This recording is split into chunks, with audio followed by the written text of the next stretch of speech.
नमस्कार। आज हम भारतीय इतिहास के एक बेहद महत्वपूर्ण और कह सकते हैं तूफानी दौर पर नजर डाल रहे हैं। ये समय है 1919 से 1939 तक का।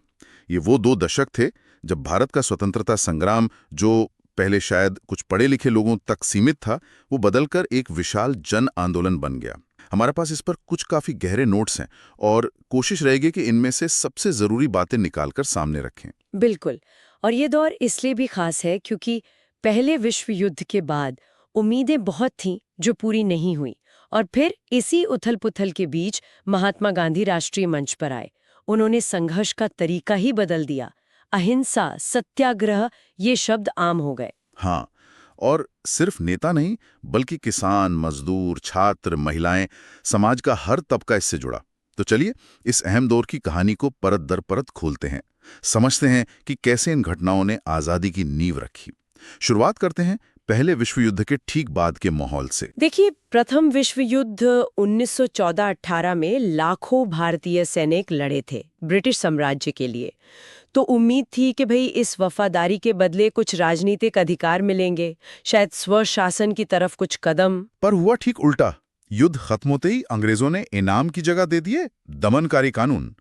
1919 में आया रॉलेट एक्ट, मतलब एक ऐसा कानून जो पुलिस को बस शक के आधार पर किसी को भी गिरफ्तार करने, बिना मुकदमे के जेल में रखने का अधिकार देता था। जी, बिना वकील, बिना अपील, बिना दलील वाला कानून। हाँ, बिल्कुल।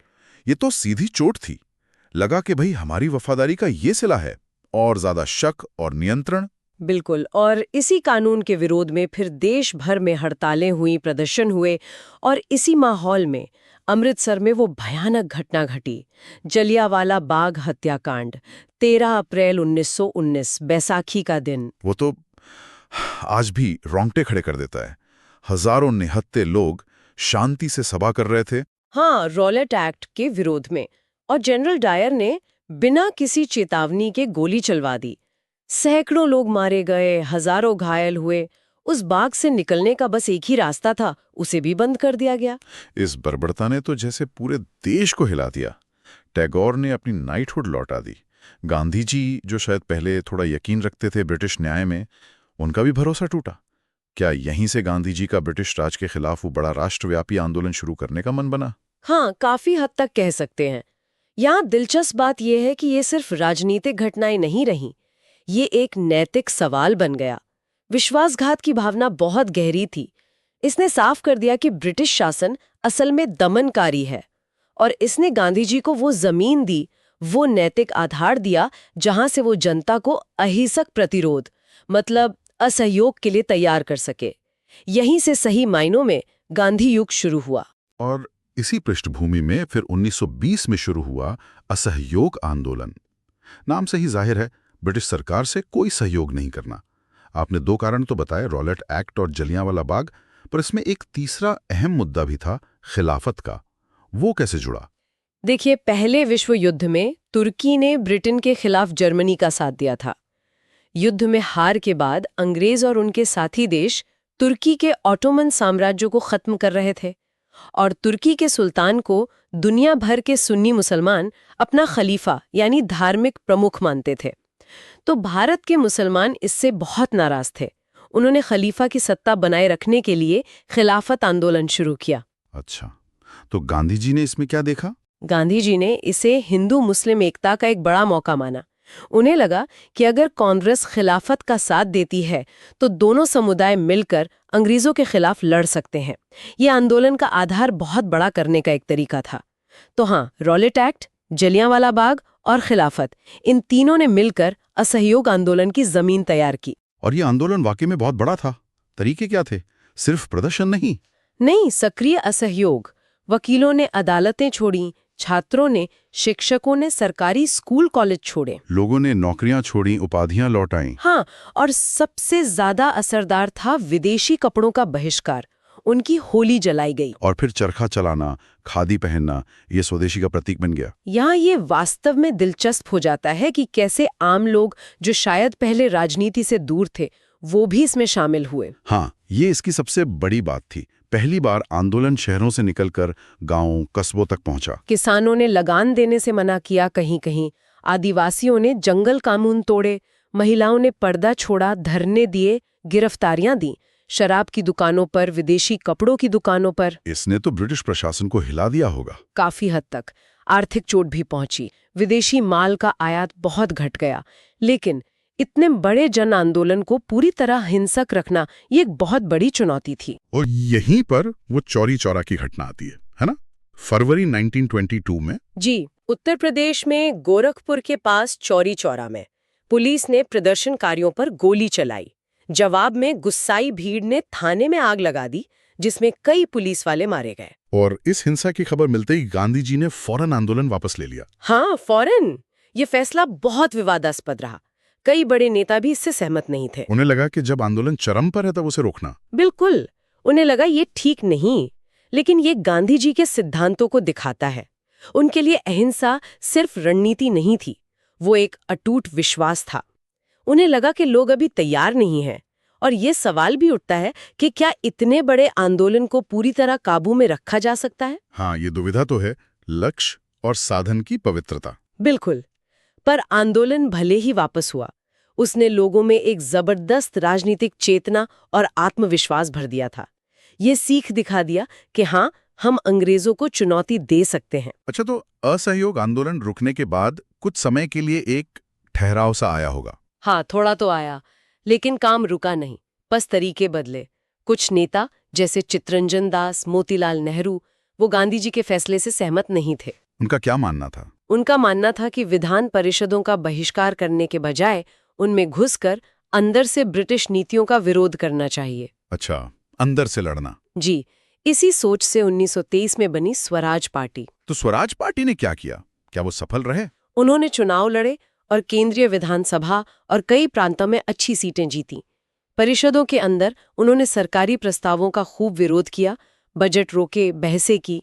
उन्होंने दिखाया कि मौजूदा व्यवस्था भारतीयों के लिए नाकाफी है। मतलब सदन को भी एक मंच बना लिया विरोध का। हाँ, हालांकि 1925 में CR दास की मृत्यु के बाद पार्टी थोड़ी कमजोर हुई, पर उन्होंने एक अहम भूमिका निभाई। ये दिखाया कि लड़ाई अलग अलग मोर्चों पर लड़ी जा सकती है। तो एक तरफ ये स्वराज पार्टी परिषदों में थी और दूसरी तरफ गांधी जी क्या कर रहे थे? गांधी जी आंदोलन रुकने के बाद रचनात्मक कामों पर जोर दे रहे थे। जैसे खादी का प्रचार, गांवों में आत्मनिर्भरता, हिंदू मुस्लिम एकता और अस्पृश्यता मिटाना। क्या ये सक्रिय राजनीति से थोड़ा हटना था? इसे हटना नहीं कह सकते। गांधी जी के लिए ये भी आजादी की लड़ाई का ही हिस्सा था। उनका मानना था कि राजनीतिक आजादी तब तक अधूरी है जब तक समाज अंदर से मजबूत ना हो। अच्छा, मतलब समाज को तैयार करना। बिल्कुल। खादी सिर्फ कपड़ा नहीं, वो आर्थिक आत्मनिर्भरता थी। अस्पृश्यता मिटाना सामाजिक एकता के लिए जरूरी था। वो जमीन तैयार कर रहे थे अगले बड़े संघर्ष के लिए। ये संघर्ष विराम संघर्ष की रणनीति थी। इसी बीच 1927 में अंग्रेजों ने साइमन कमीशन बनाया, भारतीय संवैधानिक सुधारों पर विचार करने के लिए। पर इसका तो जबरदस्त विरोध हुआ। क्यों? विरोध का सबसे बड़ा कारण उसमें 7 सदस्य थे और 7 अंग्रेज थे, एक भी भारतीय नहीं। क्या बात है! मतलब हमारे भविष्य का फैसला करेंगे और हमसे पूछेंगे भी नहीं। बिल्कुल, यही अपमान महसूस हुआ कि भई हम इतने काबिल भी नहीं कि अपने देश के बारे में राय दे सकें। इसलिए कांग्रेस, मुस्लिम लीग, सबने इसका बहिष्कार किया। और फिर वो नारे लगे, साइमन गो बैक। हाँ, पूरे देश में जहां भी कमीशन गया, हड़तालें, काले झंडे, प्रदर्शन। लाहौर में तो लाला लाजपत राय पर लाठीचार्ज हुआ और बाद में उनकी मृत्यु भी हो गई। इससे गुस्सा और भड़क गया। तो साइमन कमीशन का विरोध एक तरह से फिर से सबको एकजुट कर गया। हाँ, अनजाने में ही सही उसने ये काम किया। बिखरे हुए राष्ट्रवादी दल फिर एक साथ आ गए। इसी माहौल में भारत सचिव लॉर्ड बर्किनहेड ने चुनौती डाल दी भारतीय नेताओं को। क्या चुनौती? कि अगर काबिलियत है तो खुद एक ऐसा संविधान बनाकर दिखाओ जिस पर सब सहमत हो। और इसी चुनौती के जवाब में आई नेहरू रिपोर्ट 1928। जी हाँ, मोतीलाल नेहरू की अध्यक्षता में एक सर्वदलीय समिति बनी। उसने एक मसौदा तैयार किया जिसे नेहरू रिपोर्ट कहते हैं। इसमें भारत के लिए डोमिनियन स्टेटस की मांग की गई। डोमिनियन स्टेटस मतलब पूरी आजादी नहीं? नहीं, ब्रिटिश साम्राज्य के अंदर स्वशासन, जैसे कनाडा, ऑस्ट्रेलिया में था। आंतरिक मामलों में आजादी, पर मुखिया ब्रिटिश सम्राट। रिपोर्ट में मौलिक अधिकार, संसदीय प्रणाली, इन सब की भी बात थी। पर इस पर भी सब सहमत नहीं हुए हैं ना। और अंग्रेजों ने भी इसे नहीं माना। सही कहा। मुस्लिम लीग का एक बड़ा हिस्सा जिन्ना के नेतृत्व में इससे सहमत नहीं हुआ। उन्हें लगा मुसलमानों के हित सुरक्षित नहीं है। और दूसरी तरफ कांग्रेस के अंदर ही जो युवा नेता थे, जवाहरलाल नेहरू, सुभाष चंद्र बोस, वो डोमिनियन स्टेटस से खुश नहीं थे। वो क्या चाहते थे? वो चाहते थे पूर्ण स्वराज, पूरी आजादी। अब डोमिनियन स्टेटस का जमाना गया। अच्छा, तो यहीं से पूर्ण स्वराज की मांग उठी। हाँ, यहीं से ये मांग तेज हुई। अगर हम इसे बड़ी तस्वीर से जोड़ें तो नेहरू रिपोर्ट पर ये असहमति और अंग्रेजों की अनदेखी ये सीधे ले गईं दिसंबर 1929 के ऐतिहासिक लाहौर अधिवेशन की तरफ। लाहौर अधिवेशन, हाँ, ये तो बहुत महत्वपूर्ण माना जाता है, रावी नदी के किनारे। बिल्कुल। जवाहरलाल नेहरू अध्यक्ष थे। कांग्रेस ने अपना लक्ष्य बदल दिया। क्या लक्ष्य रखा? पूर्ण स्वराज। अब डोमिनियन स्टेटस नहीं, पूरी तरह से आजादी। ये एक निर्णायक कदम था और ये भी तय हुआ कि 26 जनवरी 1930 को पूरे देश में पूर्ण स्वराज दिवस मनाया जाएगा। हाँ, और पहली बात तिरंगा झंडा भी फहराया गया। जी, इसने लक्ष्य बिल्कुल साफ कर दिया और अगले बड़े आंदोलन सविनय अवज्ञा आंदोलन की भूमिका तैयार कर दी। और फिर आया सविनय अवज्ञा आंदोलन। शुरुआत हुई गांधी जी के मशहूर दांडी मार्च से। 12 मार्च 1930 साबरमती से दांडी तक पैदल यात्रा। नमक जैसी मामूली चीज को क्यों चुनाव विरोध के लिए? मामूली नहीं थी। नमक कानून उस वक्त ब्रिटिश राज के अन्याय का प्रतीक था। नमक सबकी जरूरत है, अमीर गरीब सबकी, पर सरकार ने उस पर टैक्स लगा रखा था और बनाने पर अपना एकाधिकार कर रखा था। हाँ, ये तो सीधे हर किसी को चुभता होगा। बिल्कुल। गांधी जी ने इसे चुना क्योंकि ये हर भारतीय से जुड़ा था और इस कानून को शांति से तोड़ना आसान था। दांडी पहुंचकर नमक बनाकर उन्होंने कानून तोड़ा और ये पूरे देश के लिए इशारा था। तो नमक कानून तोड़ने के अलावा और कैसे ये आंदोलन फैला? क्या मांगे थी? मांगे कई की। नमक कर खत्म हो, लगान कम हो, विदेशी कपड़ों का आयात रुके, शराब बंदी हो, राजनीतिक कैदी रिहा हो वगैरह। तरीका था सविनय अवज्ञा, मतलब विनम्रता से, अहिंसक तरीके से गलत कानूनों को ना मानना। तो लोगों ने क्या किया? गैर कानूनी नमक बनाया, बेचा, किसानों ने लगान देने से मना किया, आदिवासियों ने जंगल कानून तोड़े, शहरों में हड़तालें, विदेशी सामान का बहिष्कार। महिलाओं की भागीदारी इस बार जबरदस्त थी। हाँ, सुना है सरोजनी नायडू जैसी नेताओं ने नेतृत्व किया। जी, हजारों महिलाएं घरों से निकलीं, धरने दिए, जेल गईं। पश्चिमोत्तर में खान अब्दुल गफ्फार खान, सीमांत गांधी, उनके खुदाई खिदमतकारों ने कमाल का अहिंसक आंदोलन चलाया। ब्रिटिश सरकार की प्रतिक्रिया क्या थी? जाहिर है दमन तो किया होगा। हाँ, दमन तो हुआ। कांग्रेस को गैर कानूनी घोषित किया, लाखों गिरफ्तारियां हुईं, लाठी चार्ज, गोलियां, प्रेस पर पाबंदी। लेकिन साथ ही सरकार को यह भी लगा कि सिर्फ डंडे से काम नहीं चलेगा। तो बातचीत भी की? हाँ, लंदन में गोलमेज सम्मेलन बुलाए 1930-32 भारतीय नेताओं से बात करने के लिए। कांग्रेस ने पहले सम्मेलन का बहिष्कार किया। लेकिन दूसरे से पहले वो गांधी इरविन पैक्ट हुआ था मार्च 1931 में। जी, वाइसरॉय लॉर्ड एल्विन और गांधी जी के बीच समझौता हुआ।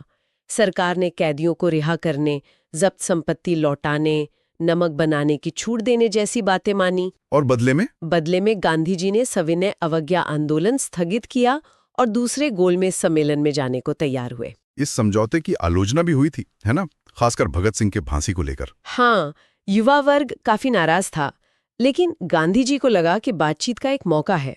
तो गांधी जी गए लंदन, पर क्या वहां कुछ बात बनी? नहीं, दुर्भाग्य से दूसरा गोलमेज सम्मेलन नाकाम रहा। अल्पसंख्यकों के प्रतिनिधित्व पर, खासकर दलितों के लिए अलग निर्वाचन मंडल पर अंबेडकर जी और गांधी जी में मतभेद हो गए। अंग्रेज भी कोई खास अधिकार देने के मूड में नहीं थे। गांधी जी खाली हाथ लौटे। और वापस आकर देखा कि सरकार समझौते का पालन नहीं कर रही। दमन फिर शुरू हो गया है। तो जनवरी 1932 में आंदोलन फिर शुरू किया गया, पर इस बार सरकार तैयार थी। फौरन गिरफ्तारियां हुईं, जबरदस्त दमन हुआ।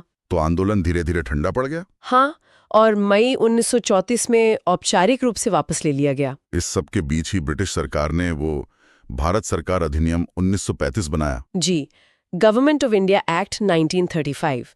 ये बहुत अहम कानून था। इसमें मुख्य बात क्या थी? मुख्य बात थी प्रांतीय स्वायत्तता। मतलब प्रांतों में शासन अब चुने हुए भारतीय मंत्रियों के हाथ में आ गया, जो विधायिका के प्रति जवाबदेह थे। केंद्र में एक अखिल भारतीय संघ बनाने का भी प्रस्ताव था, जिसमें ब्रिटिश प्रांत और रियासतें शामिल होती, पर वो हिस्सा कभी लागू नहीं हो पाया। रियासतें तैयार नहीं हुई। लेकिन प्रांतीय स्वायत्ता लागू हुई और 1937 में चुनाव हुए। कांग्रेस ने उनमें भाग लिया और जीती भी। हाँ, शानदार जीत। 11 में से 7 प्रांतों में कांग्रेस की सरकारें बनी। करीब 28 महीने ये सरकारें चली। इनका क्या महत्व था? यहाँ आकर्षक बात क्या है? आकर्षक बात यह है कि भले ही लक्ष्य पूर्ण स्वराज था, पर इन सरकारों ने दिखाया कि भारतीय खुद अपना शासन चला सकते हैं। उन्होंने किसानों के लिए, शिक्षा के लिए, नागरिक अधिकारों के लिए काम किया। प्रशासनिक अनुभव मिला, जनता में विश्वास बढ़ा।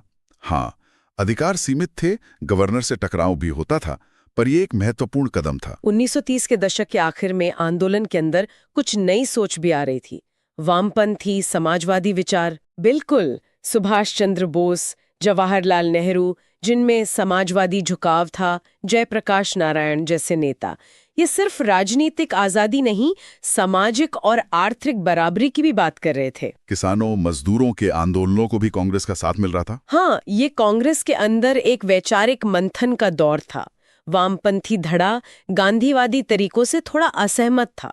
वो ज्यादा उग्र संघर्ष चाहता था। इसी में वो सुभाष बोस का कांग्रेस अध्यक्ष बनना और फिर इस्तीफा देना हुआ। जी, 1939 में गांधी जी के उम्मीदवार को हराकर वो अध्यक्ष बने, पर कार्य समिति से मतभेद के कारण इस्तीफा दे दिया। फिर उन्होंने कांग्रेस के अंदर ही फॉरवर्ड ब्लॉक बनाया। और इसी समय दुनिया में भी हालात बदल रहे थे। दूसरा विश्व युद्ध शुरू हो गया सितंबर 1939 में। हाँ, और ये एक बड़ा मोड़ था। ब्रिटेन ने भारत से पूछे बिना ही उसे युद्ध में शामिल कर दिया। कांग्रेस ने इसका विरोध किया होगा। जोरदार विरोध। कहा कि एक गुलाम देश लोकतंत्र की रक्षा के लिए कैसे लड़े। शर्त रखी, युद्ध के बाद पूर्ण स्वतंत्रता का फौरन वादा करो और अभी केंद्र में एक राष्ट्रीय सरकार बनाओ, तब हम साथ देंगे। पर अंग्रेज नहीं माने। नहीं माने। चर्चिल प्रधानमंत्री थे। उन्होंने सिर्फ भविष्य में डोमिनियन स्टेटस का अस्पष्ट वादा किया। इस पर कांग्रेस ने प्रांतीय सरकारों से इस्तीफा दे दिया। अगर हम इसे बड़ी तस्वीर से जोड़ें तो इसने क्या किया? इसने कांग्रेस और अंग्रेजों के बीच की खाई को और गहरा कर दिया। स्वतंत्रता संघर्ष अब एक नए अंतिम दौर की तरफ बढ़ गया, जिसकी परिणति फिर 1942 के भारत छोड़ो आंदोलन में हुई। और हाँ, युद्ध ने ब्रिटेन को कमजोर भी किया, जिससे आजादी थोड़ी आसान हुई। तो कुल मिलाकर देखें, 1919 से 1939 का ये दौर, ये भारतीय स्वतंत्रता संग्राम के लिए एक जबरदस्त बदलाव का समय था। आंदोलन कुछ लोगों से निकलकर करोड़ों आम भारतीयों तक पहुंचा। कांग्रेस देश की मुख्य आवाज बनी। और गांधी जी के नेतृत्व में अहिंसा, सत्याग्रह जैसे नए हथियार मिले, जिन्होंने सिर्फ भारत ही नहीं, दुनिया को रास्ता दिखाया। बिल्कुल, इस दौर ने ही संघर्ष के आखिरी चरण की नींव रखी।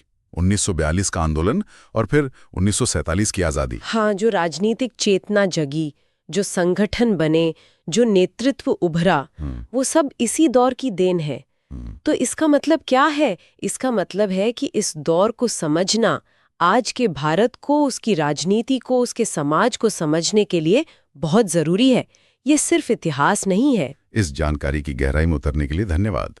ये वाकई एक महत्वपूर्ण दौर था जिसने आधुनिक भारत की शक्ल तय की। जाते जाते बस एक विचार, ये सोचने लायक है कि इस दौर में जो 2 रास्ते दिखे, एक गांधी जी का अहिंसक प्रतिरोध और दूसरा थोड़ा उग्र क्रांतिकारी रास्ता, इनके बीच का जो तनाव था वो स्वतंत्रता आंदोलन को कैसे प्रभावित करता रहा, और क्या ये तनाव आज भी अलग शक्लों में सामाजिक राजनीतिक बदलाव के आंदोलनों में मौजूद नहीं है?